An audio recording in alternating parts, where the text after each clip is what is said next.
I haven't done that in a while.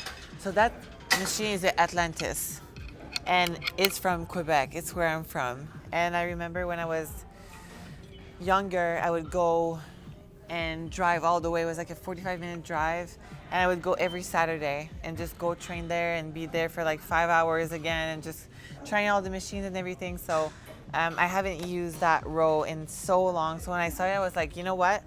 Even though there's like crazy machines over here, like let me go back to my roots and do a high pull row.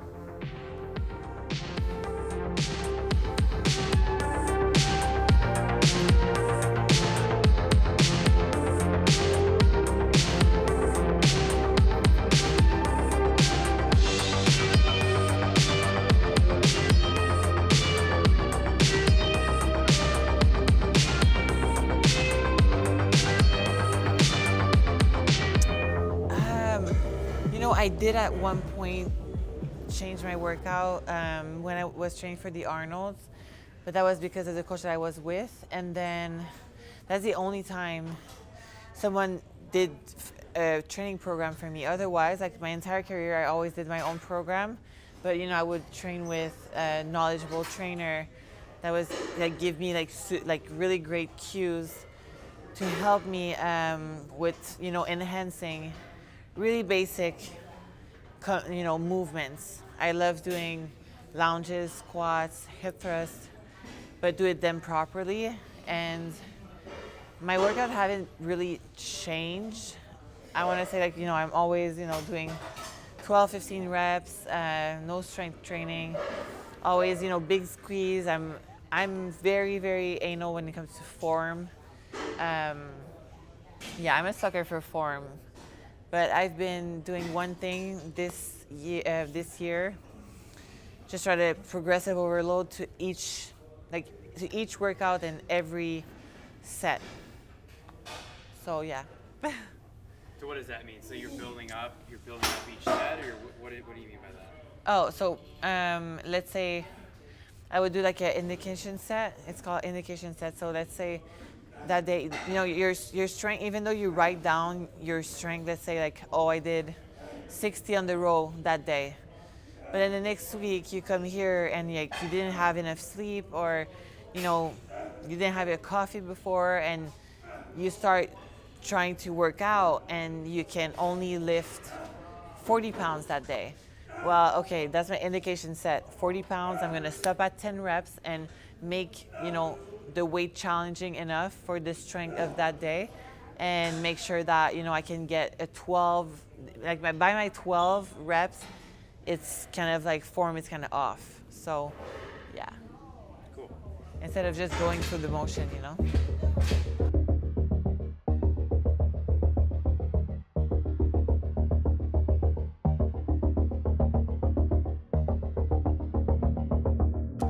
So the difference between last year and this year, so last year I got qualified for the 2020 Olympia back in 2019 after winning Italy, my fifth pro win.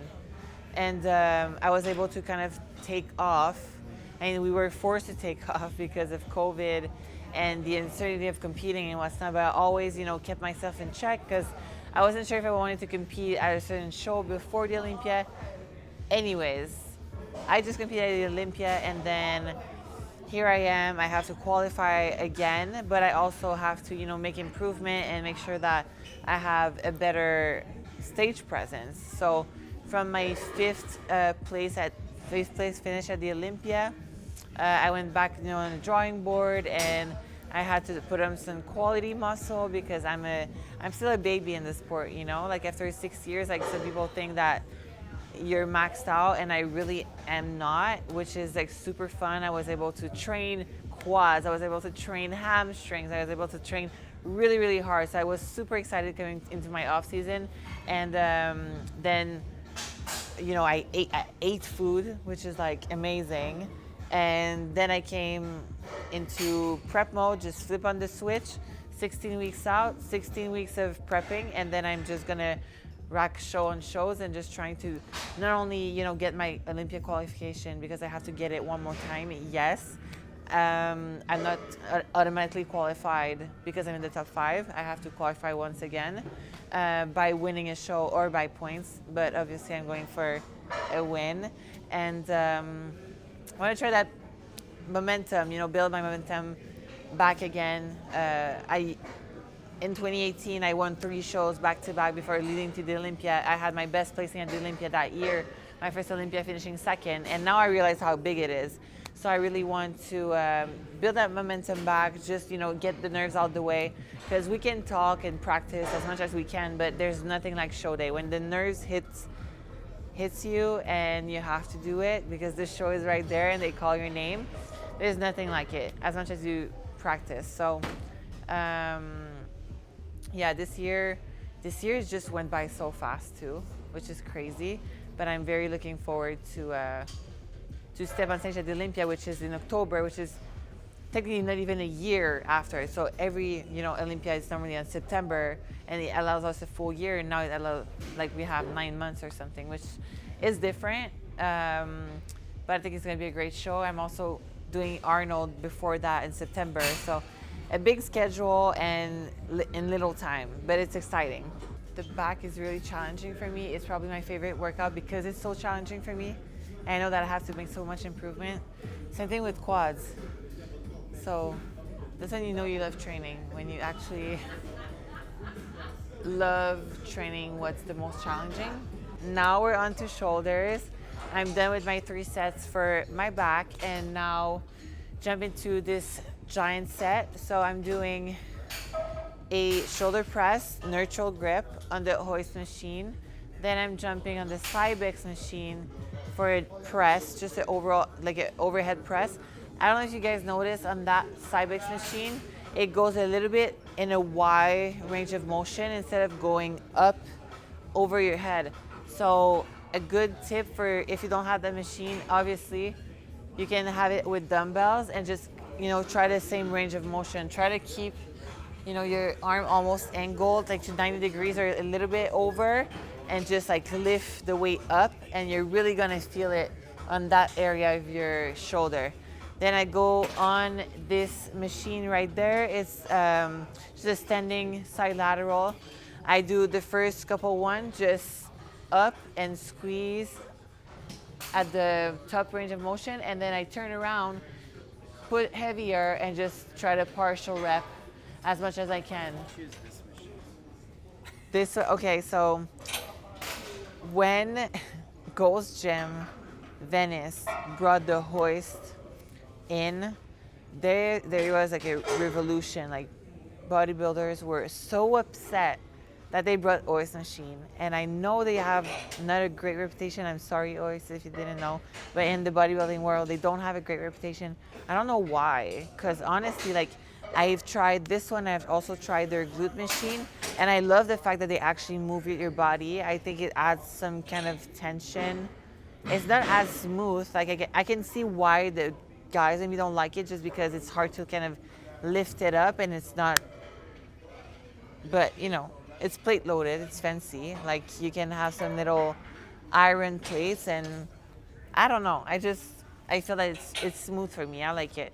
These are so hard. So I don't know if you guys saw what I was doing. I did 10 full range of motion, and then I would pause at the bottom. But when you pause at the bottom, I'm keeping everything super tight, and it's kind of forcing against the bar without lifting it, and then you lift it, and then you control the negative. You hold super tight at the bottom, don't drop it, and then control, and then again control the way down. These are It's a good sign if you're lean. You can see your abs through your shirt. Oh, is that what we can see today? Yeah.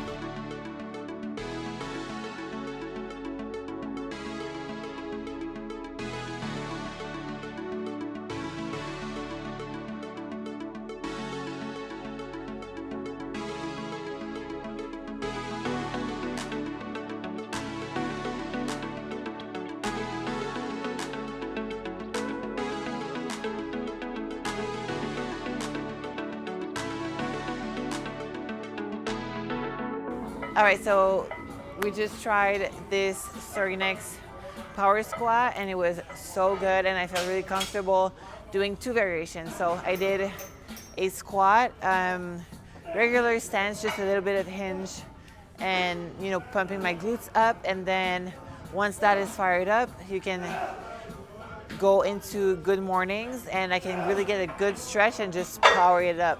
So I love doing this on the power squat so much. Just an easier setup.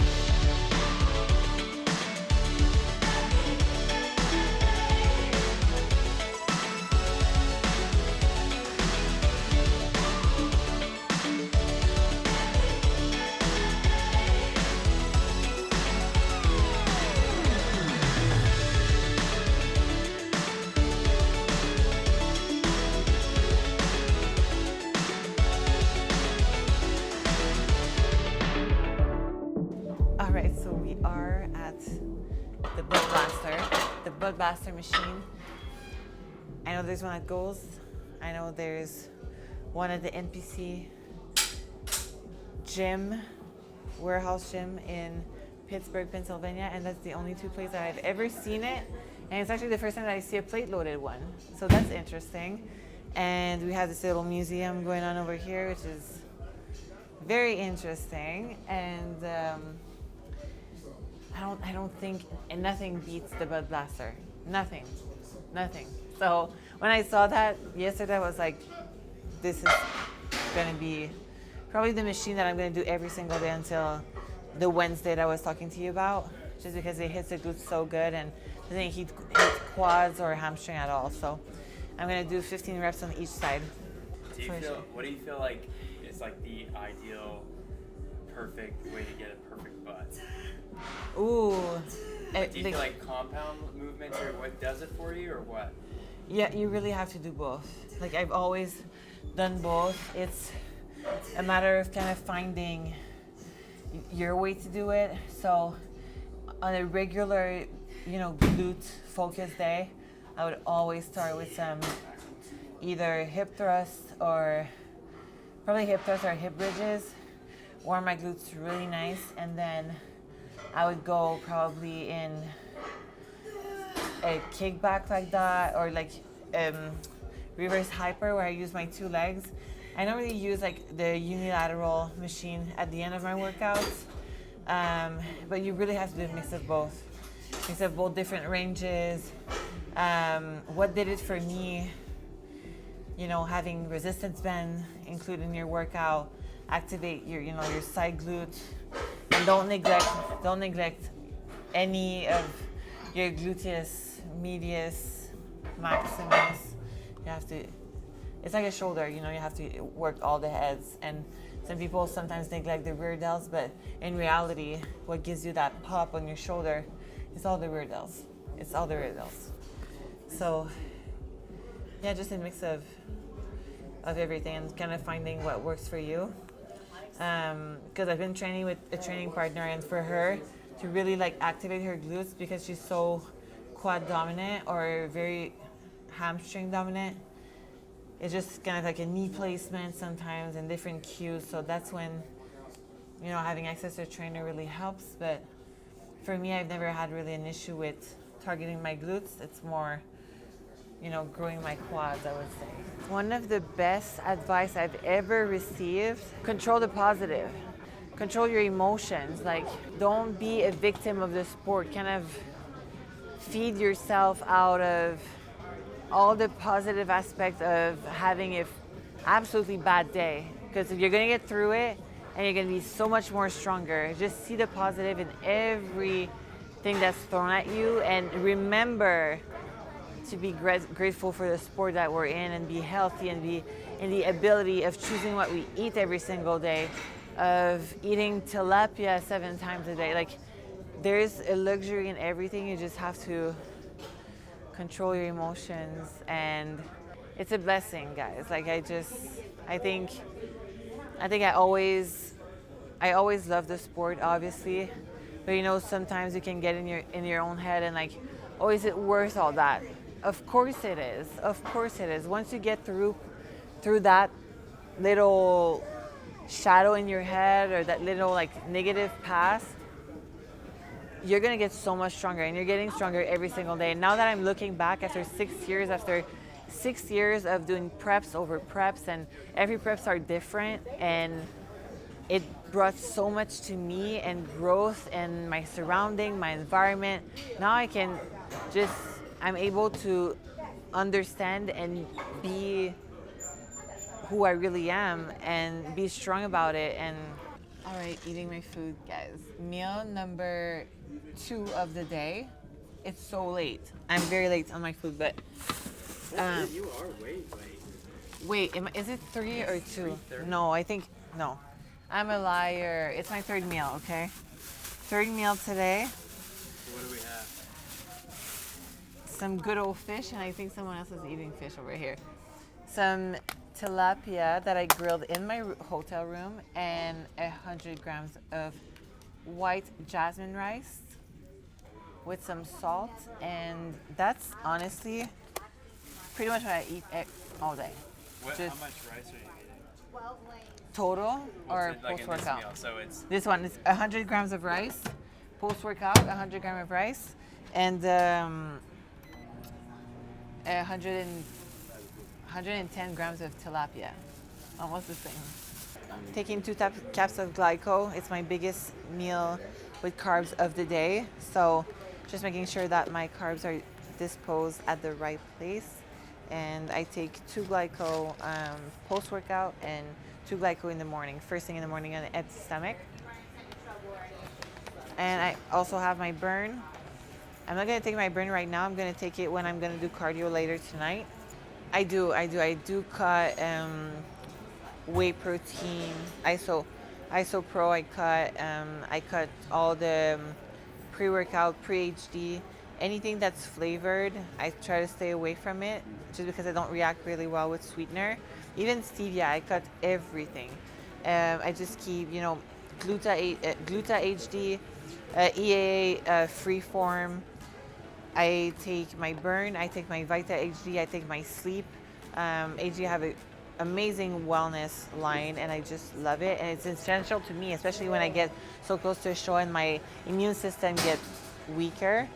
I just make sure that I have my sleep checked, my vitamins are in check, my aminos, and then glyco and burn is such a great stack to lean out, and I keep it all the way to prep. I try to keep my fat as high as I can, just because health-wise, hormones, organs, everything. Fats are so important, especially for women. So I try to stay in a range where it's like always healthy, so I can keep my body functional. The functional body is a healthy body. It's not just, a look. With that being said, comes a point to prep that I had tilapia for literally 5 meals a day, 100 grams, and I was doing 2 hours of cardio, and that's the only time that I would, I do it for so long. It's not the longest time. So pretty much all my prep, I had salmon every day. I had, avocado or like some kind of oil. I had ground beef at some point too. I really love having fat sources from meat because it keeps me so full and it keeps my body, my digestion working. But I needed that. I needed to cut, and I cut carbs. I cut everything out. And then right now, I'm a carb person. Like, my body looks great on carbs as long as I train. So we learned that obviously with trial and error with James. So right now I'm eating a pretty decent amount of carbs.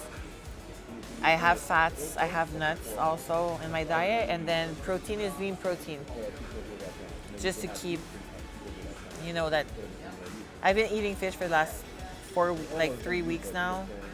So I'm just keeping the same protein. It's just easy. It's easy to cook, it's easy to eat. So all right, guys, thank you so much for joining me today on HD Muscle YouTube channel. I hope you guys enjoyed it. This is one of my few last workouts before the show. We're 4 days out from the Chicago Pro 2021, my first show of the year.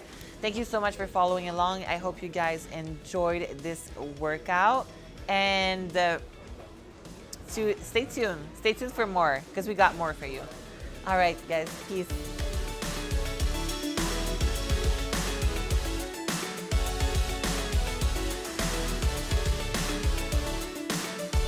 This is her foot profile. See, there's no line in the glute.